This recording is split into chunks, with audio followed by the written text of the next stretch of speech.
Hey guys, this is your High Fist here with another juicy topic. This is my seventh video this month. I've uploaded almost as many videos this month as I had in nearly 2 years before that. Will I reach 10 videos before the month ends, guys? Who knows? Just take the month of October as a small sample of how prolific your High Fist can be when he wants to, which is about 2% of the time, I guess. So let's get to today's topic. Does Steven Erikson hate dragons? I think the answer is no, spoiler alert, but I do think that it's an interesting question nonetheless.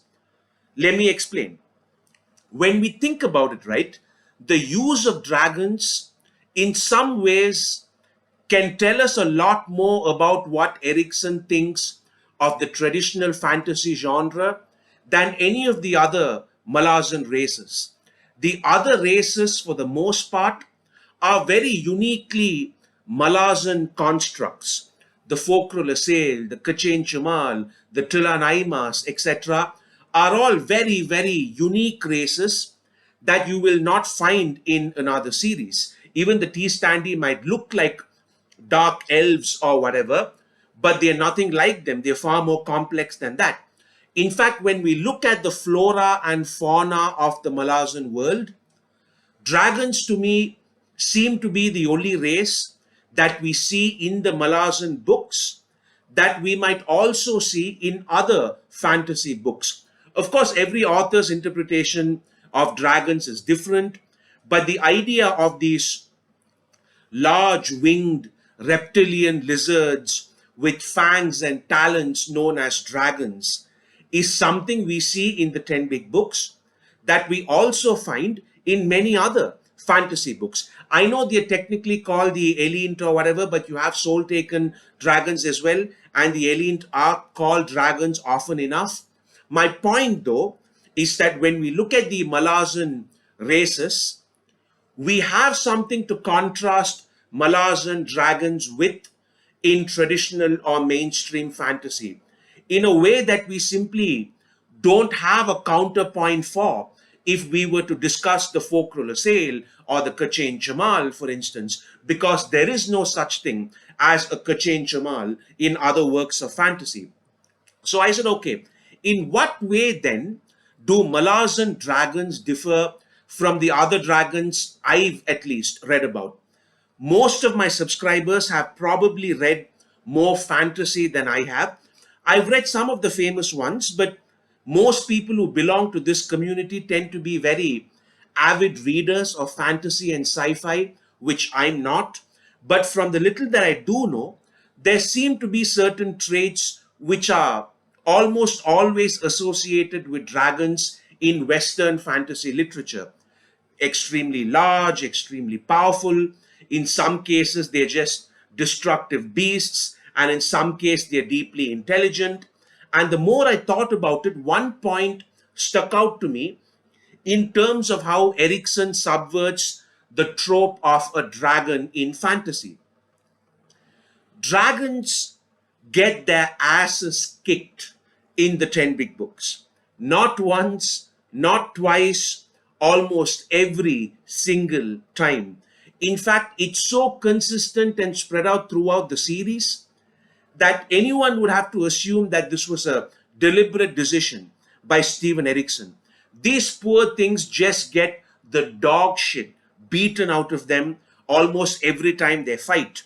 Let me give you a bunch of examples that I was able to think of from the series where a dragon, either Elient or Soul Taken, doesn't really matter, where a dragon tries to attack a humanoid creature and just gets its ass kicked. And in each case, the humanoid creature just mops the floor with not just, I mean, sometimes it's one dragon, but sometimes it's even multiple dragons, right? So let's look at the examples.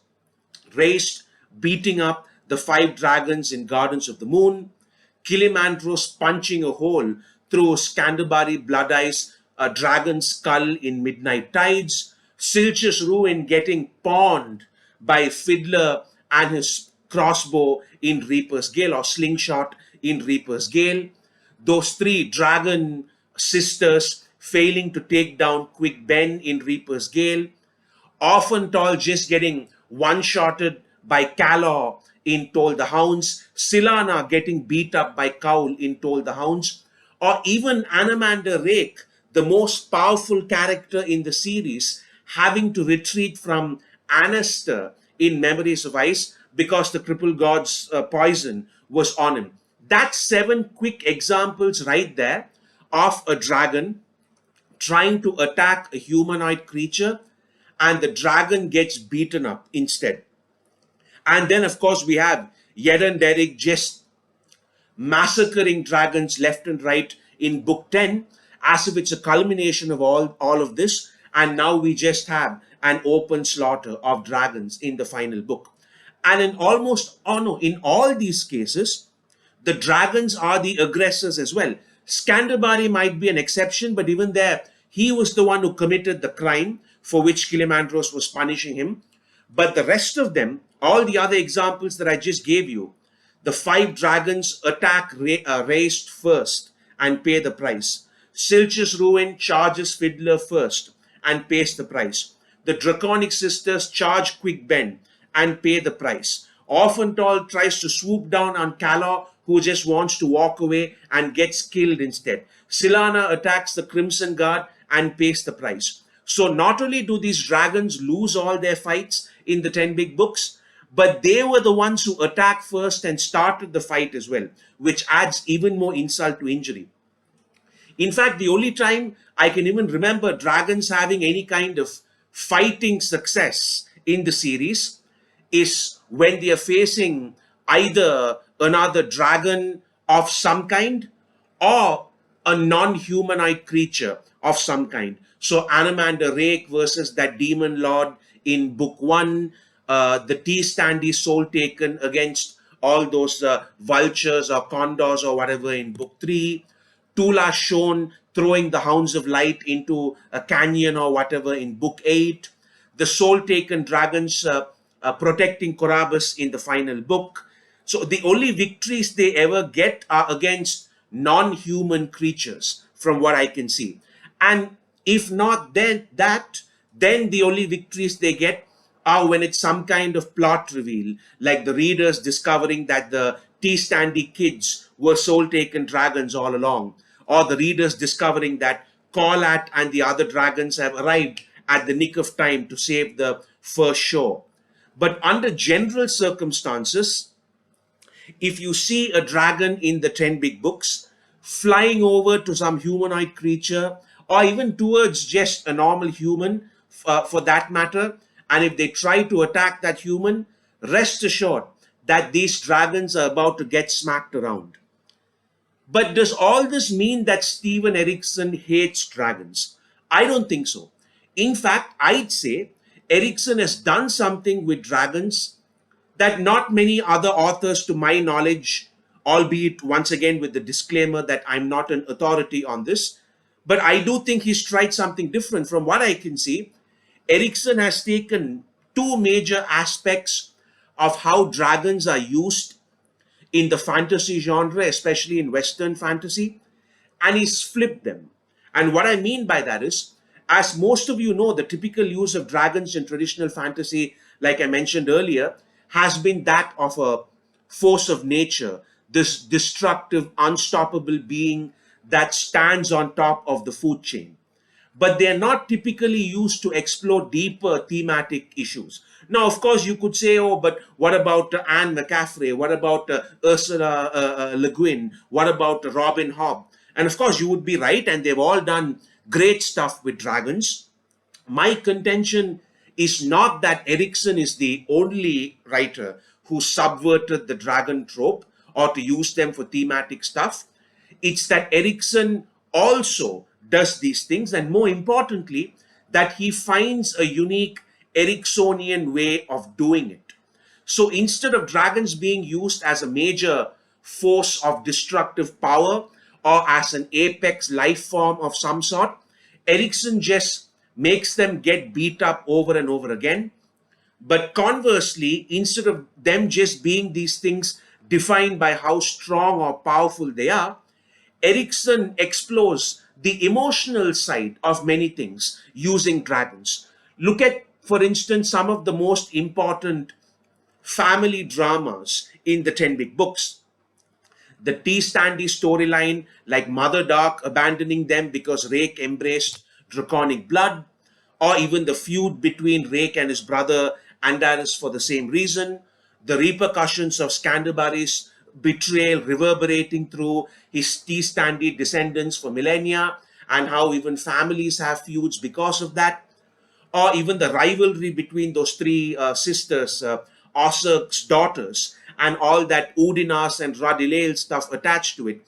It's almost as if the primary role of dragons or a draconic identity is for these family dramas in the series. Or another example of dragons being used for much deeper and more emotional stuff would be Corabus, whom I just did a video on, and who I think is the most tragic character in the entire series. So I don't think Steven Erikson hates dragons, even though they do get turned into chumps whenever they fight. I think it's more of a flipping of the script where he uses our own expectations against us. Because right until the last book, whenever a dragon turns up to attack a human, even if it's Yedan, we still go, oh shit, thinking that the human's in trouble, despite the poor track record of dragons throughout the series. And Erikson keeps toying around with us like this because he knows that the reader is already fine-tuned to expect some epic shit from the dragon, and the reader expects the dragon to kick some ass. And Erikson then pulls the carpet from under us by having the dragons just get pawned and owned. And while all this is going on, what he does simultaneously is build a lot more of the family feuds and emotional storylines around the concept of a draconic identity, or the interplay between what it is to be a human and a dragon. It's kind of like the dichotomy we discussed in the Toll the Hounds video, where Malazan can often be seen as lasers and fireballs on one side and compassion and empathy on the other. Dragons are a fantasy trope which are usually used for the lasers and fireballs aspect without much of the compassion and empathy side. And here Erikson essentially reverses those roles by deliberately amputating the lasers and fireballs aspect of dragons, while also deliberately magnifying the compassion and empathy side of it. And therein lies the brilliance of that subversion. And that is the reason why I think Steven Erikson does not hate dragons, even though one might be forgiven for assuming that when they read the 10 big books for the first time. So that was my quick video, guys. I hope you enjoyed that. This is your High Fist, and I'll see you soon.